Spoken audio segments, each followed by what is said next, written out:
Hello again, dear Dharma friends.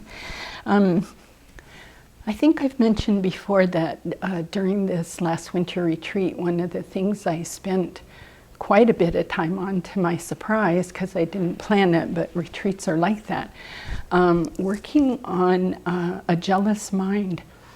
And jealousy in the mind is so exceedingly painful, but come, go.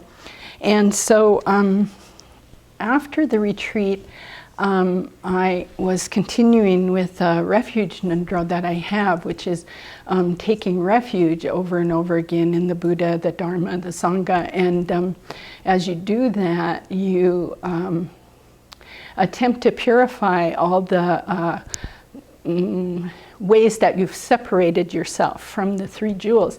And somehow this led me to thinking about Devadatta, the Buddha's cousin. And for some reason, I kind of can't quit thinking about him. So in the sutras, Devadatta was the cousin of the Buddha, about the same age. And there are a lot of stories about him. I've come to be very fond of him.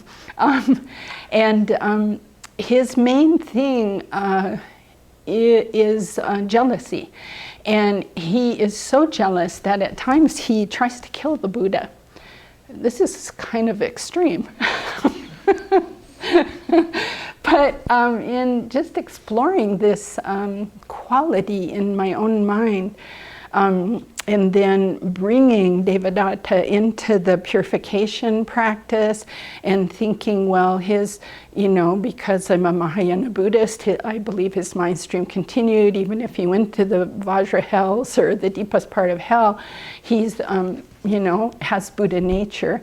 And just the great tragedy of someone so close to the Buddha, growing up with the Buddha, and then really, because of this quality in the mind, squandering this opportunity for huge merit. I mean, think about if the Buddha was your cousin and you hung around together and you got trained together and you played together, and you could have so much merit going on by simply rejoicing in what he was doing. And instead, here this poor guy is completely jealous to the point where he sends a mad elephant after him to trample him, and the Buddha's mind tames the elephant. And then they squabble over a swan that Devadatta shot and claimed as his own, but it wasn't dead yet, and the Buddha claimed it as his own, and that's supposedly one of their stories as boys where this jealousy starts. So looking in my own mind and then thinking about his mind, I was thinking, so what causes this quality to arise? Because it's just a no-brainer to rejoice in someone's goodness. And it's a no-brainer if we want peace and care and lovingness in the world, to be happy when someone brings that in, instead of, well, it wasn't me, and they did it that way, and I don't like it, and rah, rah, rah, rah, rah.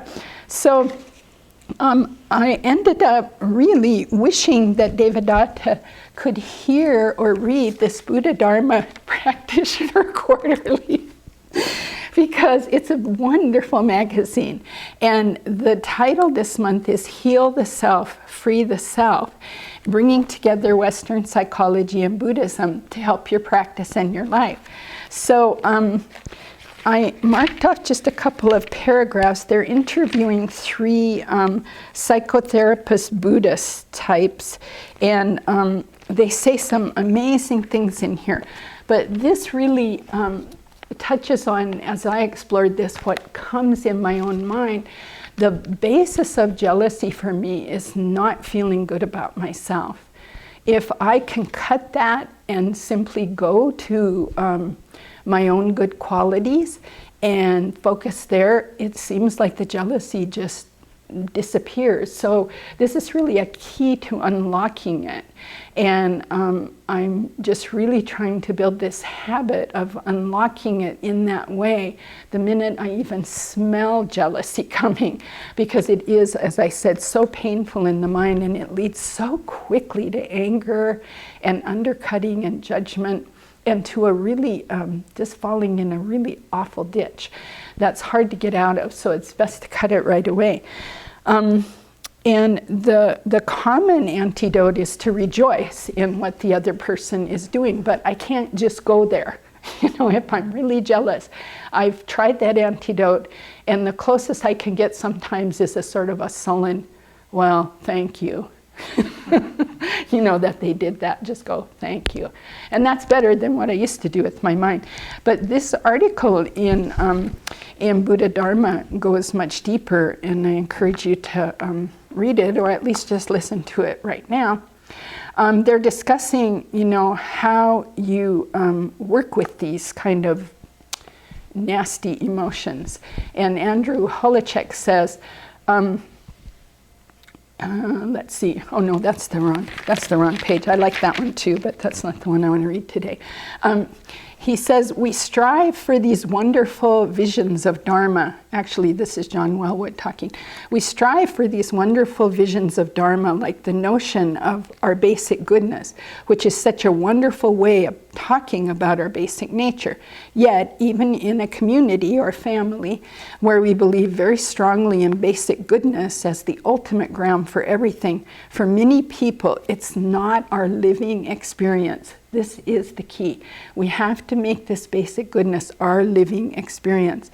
He says often there's a pervasive sense of personal deficiency, the sense I'm not good enough. And we need to honor that in some way. In other words, we need to say, oh, that I have that. That's, you know, what my culture thinks of people. We've talked before how it ties to consumerism, because really if you're self-satisfied, you're not going to consume much. So I think it gets fed, this dissatisfaction, constantly by the advertising industry. So we need to honor that we have this, and then say, okay, as part of the path of discovering my basic goodness, I need to fully acknowledge and investigate my sense of not feeling okay, of not being good enough. And then a psychologist, Grace, says we have to start with ourselves rather than this image of what a perfect student looks like. As we become more familiar with our emotions arising in ourselves, that allows us to love. Not because we're fearless, not because we won't be hurt, but because we know we have a way to work with the feelings when we're hurt. And this gives us a great confidence in relationship. So what's the way to work with these feelings? Working with our emotions means relating to them properly. And here are just some hints. It's just being present with difficult emotions and patterns and allowing them to be without forcing them in either direction. There's an expression in Zen, turning away and grasping at are both wrong. So we have to work with this emotion this way. And I have just really noticed just sitting with my jealousy, just sitting with it and going, my gosh, this feels awful. And it's a physical feeling. They all talk about go on the body, feel physically. It's got heat to it. It's got a kind of almost not feeling well, like kind of a little nauseous edge to it. And so just really sit with it. It's so hard to do, but that's the work, I think. And that's, I think, the work they're talking about. Don't suppress. Say, I'm never jealous. I did that before this winter. I was like, my mom and sister are the jealous ones. I'm not jealous. Ha. Anytime you're saying I'm not this or that, be a good place to go exploring. So yeah, just not suppressing, pretending we don't have it. And then when it comes up, don't grab at it, but explore it gently, compassionately, and then just let it go. Like a bunch of clouds going through, and then spend some time in the Lama Yeshe's bright blue sky. Okay,